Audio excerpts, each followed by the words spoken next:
Bienvenue au F5 Podcast. Cette semaine, on parle de Small Giant, un livre de Bo Burlingham.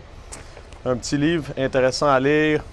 Honnêtement, ça a plus rapport avec le fitness puis avec les box CrossFit qu'on pourrait le croire. Dans le fond, la prémisse du livre, c'est d'étudier les compagnies qui ont décidé de volontairement ralentir leur croissance pour pouvoir avoir un produit ou de meilleure qualité ou avoir un meilleur service à la clientèle et du moins qui sont devenus experts dans leur domaine, qui ont gagné aussi la renommée, que même leurs concurrents les respectent, que les tierces parties, aussi observateurs de tierces parties vont aussi trouver que c'est des compagnies qui ont marqué, dans le fond, leur domaine.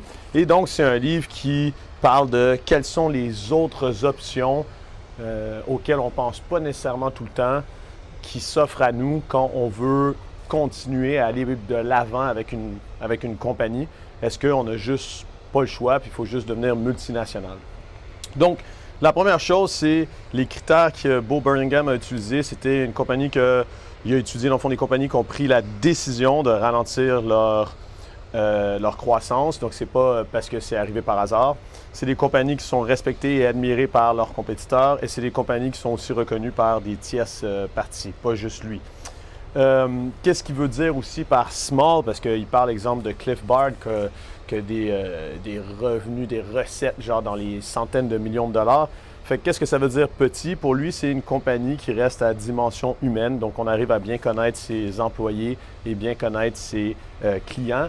Il parle souvent aussi que c'est des compagnies qui ont gardé un certain mojo, qu'on dit l'âme de la compagnie est vraiment présente et ils sont vraiment impliqués dans leur communauté.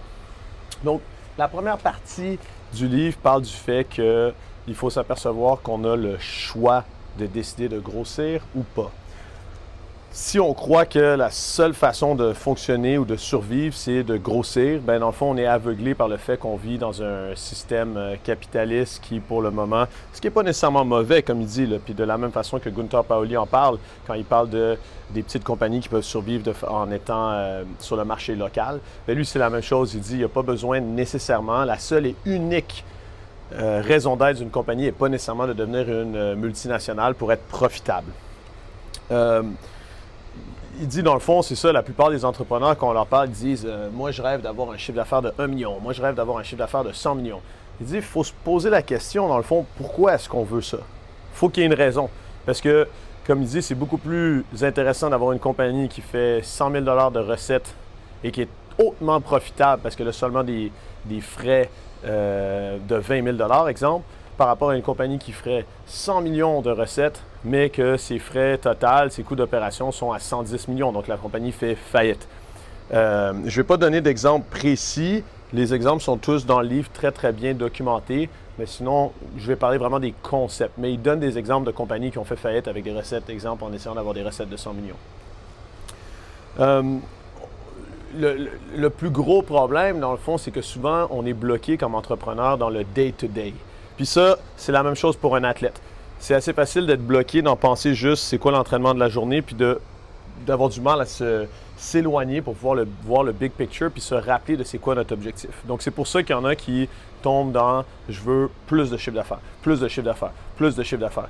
Et il faut essayer de se retirer un petit peu de ça, parce que sinon c'est facile de tomber dans les excuses qui sont préfaites. Bien, les concurrents me forcent à devenir plus gros, c'est mes clients qui me forcent à devenir plus gros, ou alors ben, c'est ce que j'ai appris à faire, puis c'est ce que j'ai toujours rêvé, donc c'est ça que je fais, mais on ne se pose pas vraiment les vraies questions.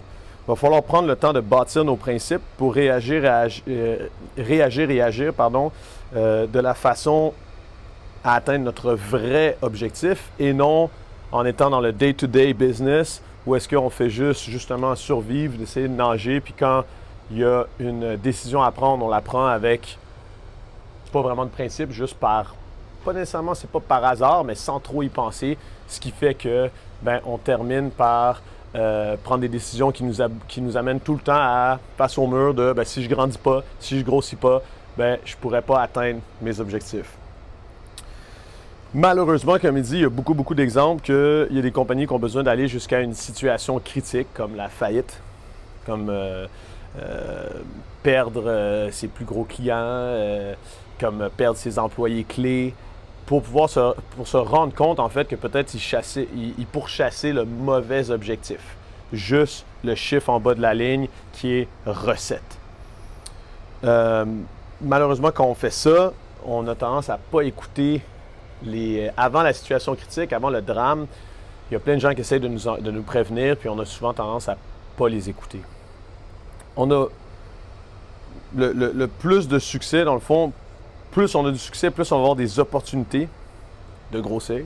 Plus il va y avoir des gens qui vont se dire intéressés à nous aider à grossir, mais c'est parce que ça va être bon pour eux aussi. Et plus ça va devenir difficile de prendre la décision de maintenir ce qui nous a pour la première fois mis en affaires, puis c'est souvent parce qu'on est passionné par ce qu'on fait. Fait que grossir, c'est définitivement correct, puis tout le monde, il va en parler plus tard. N'importe quelle compagnie doit faire de l'argent, parce que si on ne fait pas d'argent, il n'y a pas de compagnie, puis on ne devrait pas exister. Mais il faut apprendre à grossir sans détruire ce qui nous a rendus passionnés par le projet.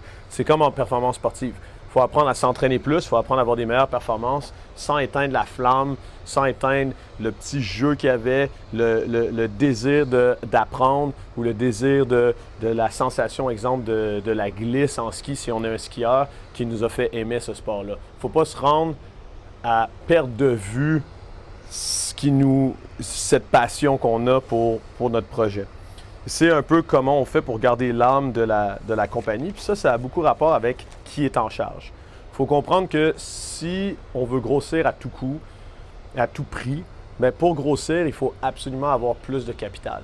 Puis si on veut avoir plus de capital, il va falloir ou devenir public, donc pas nécessairement privé, ou va falloir avoir des investissements, des investisseurs. Et là, on perd graduellement un petit peu de contrôle, avoir beaucoup de contrôle dans la compagnie. Et est-ce que c'est intéressant par rapport à notre objectif ou pas? Parce que si on a un objectif de qualité ou de service, bien, dès qu'on rentre des actionnaires, eux, ils veulent un retour sur investissement parce qu'ils veulent que leur argent travaille.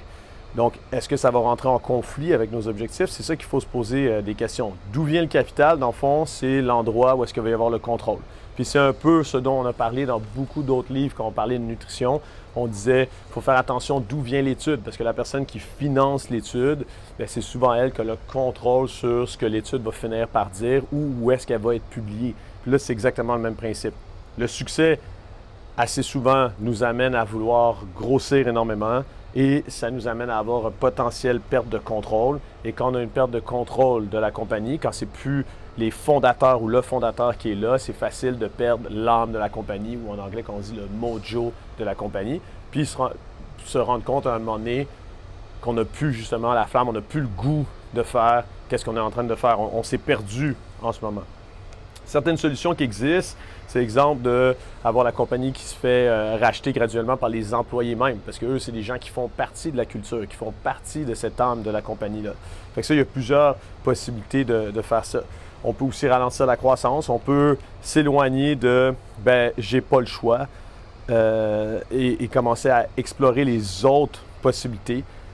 Mais il faut toujours aussi savoir que la croissance de la compagnie est importante parce que si on veut justement que les employés veuillent pouvoir devenir partiellement propriétaires de la compagnie, il faut qu'ils puissent voir qu'ils peuvent grandir dans la compagnie. Pour grandir dans la compagnie, il faut qu'ils voient que la compagnie va croître. Fait que c'est un cercle vicieux, mais le plus important là-dedans, dans le fond, c'est juste de s'apercevoir qu'on a le choix. La pression, ça vient souvent des investisseurs, des employés puis des clients. Puis, ce qu'il dit est intéressant. Il faut passer puis j'ai souvent fait cette erreur-là comme entrepreneur, de vouloir prendre n'importe quel business qui passe. Fait que moi, dans mon cas, n'importe quel client, il faut qu'on ait juste plus de clients. Il faut passer de cette étape-là à aller vers questionner pourquoi est-ce que je prendrais ce client-là? Pourquoi est-ce que je prendrais cette business-là? Pourquoi est-ce que je prendrais ce projet-là? Et là, tout d'un coup, on commence à dire non de temps en temps. Puis dire non, c'est super difficile, mais ça paye. Exemple, dans un gym CrossFit, dire non à des clients qui ont la mauvaise attitude, bien, ça va faire que nos autres clients sont encore plus satisfaits et donc ça va faire qu'on va finir à long terme à avoir beaucoup plus de clients qui renforcent la culture de notre entreprise. Donc, apprendre à dire non, c'est super important. Ça, c'est Steve Jobs, à un moment, qui disait ça, justement, c'est qu'il disait que pour être extrêmement créatif, pour pouvoir mener à bien des projets qui ont l'air fous pour les autres, c'est assez souvent, il faut apprendre à dire non. Parce qu'il faut dire non à toutes les autres idées qui auraient pu être bonnes pour en prendre une et vraiment l'amener loin. Puis là, c'est un peu le même principe avec la clientèle. Donc, notre culture, elle passe par le fait que plus on va avoir d'investisseurs, plus on va avoir de l'argent, plus ça va être difficile de penser différemment. Ça devient un peu la maladie de l'entrepreneur de toujours vouloir plus. Puis, en plus de ça, il y a le contre-coup qui, la plupart des entrepreneurs finissent par être aveugles de ce qu'ils ont déjà accompli. Donc, on a tendance à juste se dire, ben moi, je veux justement 1 million de plus, 100 000 $ de plus, 10 clients de plus, 3 clients de plus tout le temps et pas s'apercevoir qu'on fait déjà du bon travail avec nos clients et comment est-ce qu'on pourrait rendre ça encore mieux et potentiellement faire plus avec moins en étant plus rentable, exemple. Il parle de l'effet de Mona Lisa, dans le fond, qui est un peu exactement le même principe que le parallèle que Gunther Pauli faisait avec, dans le fond, plus d'opportunités d'excellence. Puis, si on décide, comme petite compagnie, en anglais on dit embrace, donc de célébrer le fait qu'on est relativement petit et que ça nous donne un énorme avantage parce qu'on peut jouer sur le marché local et non sur le marché mondial. Ça nous donne beaucoup plus d'opportunités d'excellence, beaucoup plus aussi d'opportunités, d'exemple, si on a un restaurant, d'avoir des cuisines du terroir. Parce que versus si on prend Starbucks qui veut que son café goûte exactement pareil partout, bien pour finir, ils font une recette de café où est-ce que la chaleur à laquelle ils servent, ça brûle légèrement les grains de café, ce qui fait qu'ils ont exactement tout le temps le même goût. Mais ça tue le terroir, ça tue le fait que s'il y avait un Starbucks qui était au Brésil versus un Starbucks qui va être en Namibie, bien, normalement, il ne devrait pas avoir le même goût de café. Et c'est la même chose pour les restaurants.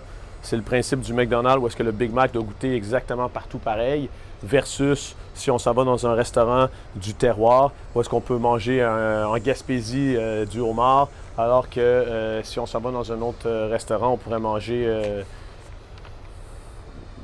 genre de l'orignal. L'idée, c'est que plus on est petit, plus c'est facile de rentrer en symbiose, oui, avec la nature, comme Gunther Pauli disait, mais dans ce livre-là, ce qu'on parle aussi avec la ville aussi, de commencer à faire partie, dans le fond, de la ville et d'être comme une emblème de la ville. Donc, comment est-ce que ça fonctionne? Il y a la compagnie qui influence les employés qui influencent la compagnie qui influence la communauté qui influence la compagnie et les employés qui influencent la communauté aussi. Donc, c'est cette espèce de cercle-là qu'il faut travailler et qui a un avantage avec les petites compagnies. Les grosses compagnies ne peuvent pas nécessairement faire ça. Quand on rentre dans une grosse compagnie comme Whole Foods, exemple, on s'attend à ce qu'il y ait la même nourriture qui goûte pareil un peu partout dans le monde. Où est-ce qu'on y va? Quand on rentre dans un McDonald's, c'est la même chose. On s'attend que le Big Mac, le trio numéro 1, ait le même goût, peu importe où est-ce qu'on est. L'idée, c'est que si on est en symbiose comme ça dans notre communauté, il y a quand même plein d'erreurs qui vont arriver, plein de problèmes qui vont arriver, sauf qu'on va pouvoir réagir en fortifiant nos liens avec nos employés, notre communauté et nos clients, au lieu de genre les affaiblir. Donc, ça pour ça, quand on est petit, on est capable de faire ça parce qu'on est capable d'avoir un système où est-ce qu'on sélectionne nos employés de façon minutieuse. Au lieu de sélectionner nos employés par les compétences dont on a besoin juste pour la tâche, on va les sélectionner pour les intangibles dont on a besoin pour la tâche et qu'on ne peut pas enseigner. Exemple, l'empathie. Parce que si moi je veux prendre un entraîneur à mon gym et que justement je ne suis pas une multinationale ou je n'ai pas 100 gyms où est-ce que j'ai un protocole où c'est toujours pareil, je vais pouvoir sélectionner un gars ou une fille qui, exemple, a de l'empathie et est passionné par le service. Même si la personne ne connaît pas très bien le mouvement humain, parce que ça, je peux lui apprendre. Mais ça va être très dur pour moi de lui apprendre à être empathique. Donc, ce qu'on ne peut pas enseigner, on va l'utiliser pour sélectionner nos employés. Et à l'inverse, on va pouvoir prendre le temps de leur enseigner exactement leur métier comme on veut et ils vont faire partie de notre culture.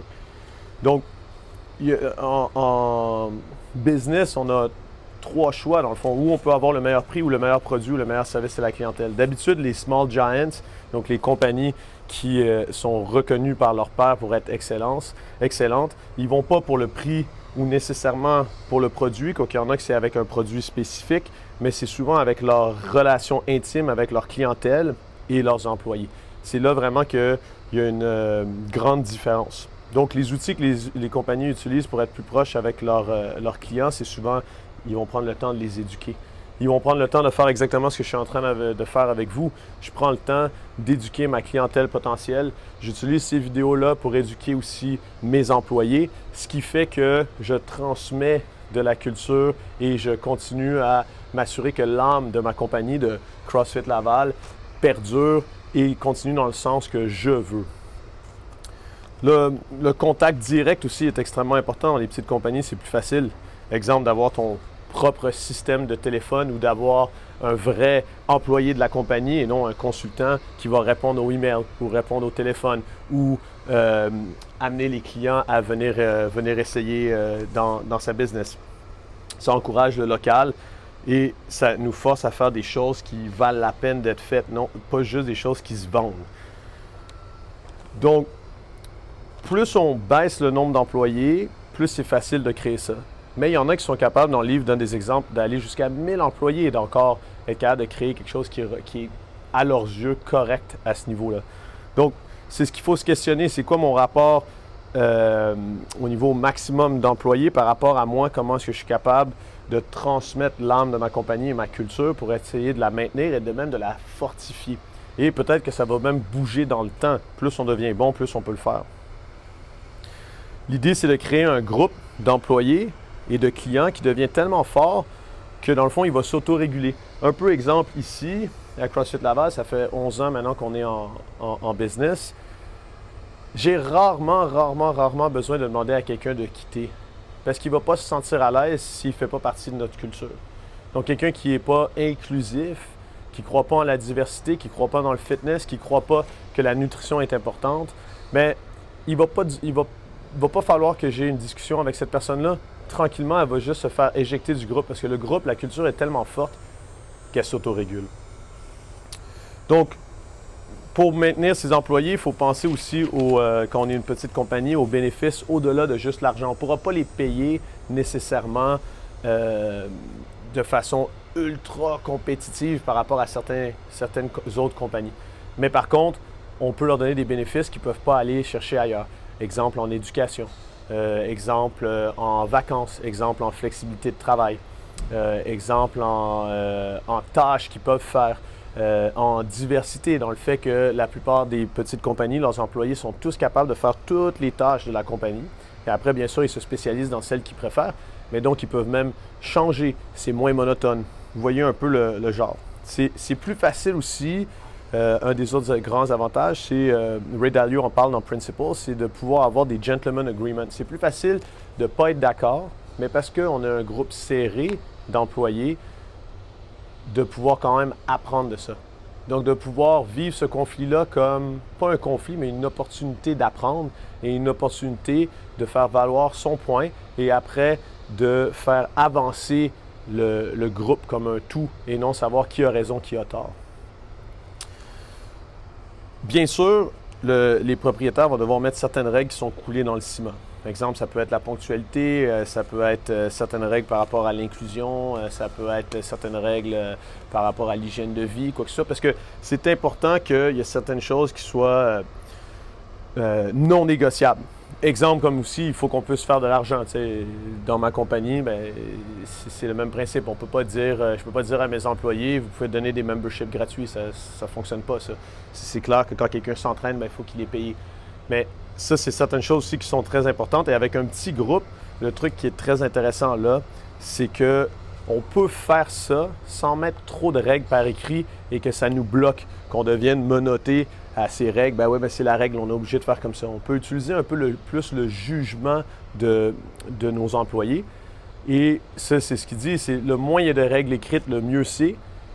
Malgré le fait qu'ils savent qu'il y a certaines règles où est-ce qu'on ne peut pas traverser la ligne et il y a certaines autres règles où est-ce qu'on peut être un peu plus flexible et utiliser nos connaissances et essayer quelque chose. Et si c'est une erreur, ben c'est une erreur, puis on va tous apprendre de ça. La plus grande compagnie, dans le fond, compétition de ces small giants, de ces petites compagnies qui décident d'être extraordinaire au lieu d'être grosse, ça va être la médiocrité. Il ne faut pas laisser, dans le fond, il ne faut vraiment pas laisser les moins bons employés, clients et compagnies tirer les bons vers le bas. Il ne faut jamais niveler vers le bas, chose qu'on est obligé de plus accepter quand on est en grand nombre. Quand on est en petit nombre, on nivelle vers le haut. Il ne faut pas regarder, exemple, le nombre d'heures que la personne a fait, il faut regarder la productivité. Maintenant, il y a quelque chose qui devient extrêmement difficile quand on est un small giant, c'est comment est-ce qu'on peut s'organiser pour la succession. Bien, la première chose à savoir, c'est que ce n'est pas toutes les compagnies qui peuvent être vendues. Il y a des exemples dans le livre où c'est des compagnies de création, où est-ce que c'est seulement 2 personnes, exemple, et c'est vraiment eux la compagnie, ça va être extrêmement dur à être vendu. Mais sinon, c'est de commencer à regarder si on veut vendre, comment préparer la succession au sein des employés. C'est souvent la meilleure façon de maintenir cette âme de la compagnie. Ou accepter que si on est acheté avec l'extérieur, ben, il y a des bonnes chances que ce mojo et âme de la compagnie disparaissent. Mais comme il dit, des fois c'est inévitable parce que même quand ça reste dans la famille, il y a très peu de compagnies qui survivent la 4e génération. Je pense que c'était quelque chose comme 4 ou 5 %. Parce qu'à partir de la 3e et 4e génération, même si c'est la famille qui a la compagnie, il n'y a aucune différence entre si c'était dans leur décision par rapport à la compagnie, si c'était des investisseurs extérieurs versus des gens dans la famille des fondateurs. Parce qu'il n'y a plus ce lien d'intimité dans la plupart des cas. Il y a bien sûr des cas exceptionnels, mais dans la plupart des cas. Il faut se rappeler que dans le fond, c'est les gens qui font la compagnie. Et donc, il faut la passion de pouvoir bien faire. Pourquoi est-ce qu'on le fait? Bien, parce que c'est cool. Puis c'est ça qui est le plus important de ces compagnies-là. Pas tant le chiffre d'affaires, bien qu'il faut faire de l'argent absolument, mais c'est de maintenir cette flamme et cette passion-là qui nous a fait démarrer. Et ce qui fait que 11 ans plus tard, je suis encore là. C'est parce que cette passion-là est encore là. Si on parle de CrossFit Laval, j'ai même moi-même fait l'erreur d'essayer de devenir immense. Il y a un moment, j'étais 2 fois plus gros. Puis, pour des raisons, sans avoir lu ce livre-là, pour des raisons similaires, je me suis rendu compte que c'était pas ce que je voulais. J'aimais pas être capable de connaître la plupart des membres. J'aimais pas devoir laisser les clés du local à un coach que je connais pas vraiment, qui est jamais venu chez moi, qui partage pas la même culture de l'effort. Puis, dans le fond, pour ces mêmes raisons-là, je suis venu à la conclusion qu'il fallait que je sois un petit peu plus petit pour rester vrai à moi-même. Donc, il faut faire attention parce que quand on atteint le succès, puis c'est exactement ce qui s'était passé quand j'ai décidé de grossir, on a tendance à penser qu'il y a une seule solution quand on atteint le succès, c'est qu'il faut grossir. Parce qu'on devient confortable dans le succès, puis on devient confortable dans le fait que bien, plus on a de clients, plus on a de l'argent, plus on grossit, puis mieux ça va. Mais il faut se rappeler qu'il y a un potentiel danger avec grossir qui pourrait faire qu'on perde notre intérêt sur cette compagnie, qu'on perde ce qui nous a fait démarrer la compagnie. Puis il y en a qui sont prêts à faire ça, puis c'est correct aussi. Il ne dit pas que c'est des mauvaises personnes. Il faut des multinationales aussi. Mais il fait juste dire qu'il faut connaître le coût, puisqu'il faut connaître le sacrifice que ça veut dire de grossir. Ce n'est pas juste des bénéfices. Pareil qu'il y a des sacrifices à faire si on décide de moins grossir. Exemple, ça se peut que la compagnie puisse nous payer un plus petit salaire, mais ça se peut aussi qu'on soit plus heureux. Donc, c'est vraiment un livre qui fait une réflexion sur c'est quoi votre raison d'être en business. Et d'après lui, la raison d'être en business pour la plupart des entrepreneurs, c'était de poursuivre sa passion. Et donc, il sait juste mettre en garde de faire attention qu'on veut maintenir cette passion-là. Puis moi, je vois un énorme parallèle avec les sportifs. Pourquoi est-ce qu'on a commencé à faire un sport? Parce qu'on était passionné. Pourquoi j'ai commencé à faire du CrossFit? Parce que j'étais passionné par cet effort, par le fait de finir un entraînement, puis de me sentir accompli, de sentir que j'avais tout fait ce que je pouvais faire. Mais c'est très important quand on a des idées de grandeur, d'aller aux CrossFit Games, d'aller aux Jeux olympiques, de devenir ultra riche comme entrepreneur, de se rappeler qu'est-ce que ça va faire ça dans le big picture à ce qui m'a accroché à cette chose-là que je fais. Puis de s'apercevoir, est-ce que je suis prêt à faire le sacrifice de plus être passionné, de plus avoir le fun que j'avais à faire ça? Oui ou non? Il n'y a pas de bonne ou mauvaise réponse. Encore une fois, c'est juste de se poser les bonnes questions. J'espère que ça vous a fait réfléchir. On se voit la semaine prochaine.